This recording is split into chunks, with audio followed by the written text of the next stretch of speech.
Man, depan ni masuk kanan Aku tahu. Masuk kanan. Ya. Man, kanan man. Kanan. Oh, yang kau Alamak, pergi straight Fahal. terlepas pula. Okey. Yang ni aku tahu, yang ni aku Okey, tahu. masuk sini man. Masuk Masuk kanan. sini. Masuk kanan. Terlepas lagi. Aduh, sorry.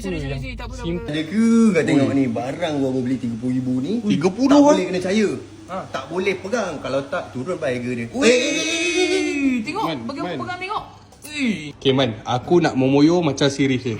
Boleh. Aku nak watermelon fresh matcha.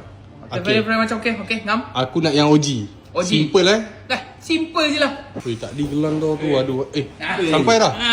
Man, yang kau bawa caga dengan Muscoffee ni kenapa Apa man? dah yang sangat aku nak dengar arahan man. Tahu. Momoyo ah. Momoyo. Okey, alright.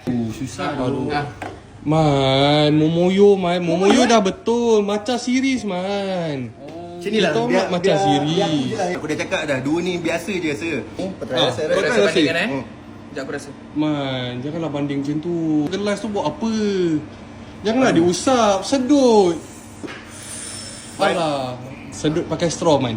Arahan straw. simple. Ni dulu, Okey, try. Kelak. Ui, ni yang bawa tu. Aku dah cakap dah. Macam mana man, layan kan? Maknanya aku kena beli us dengan caga lagi lah.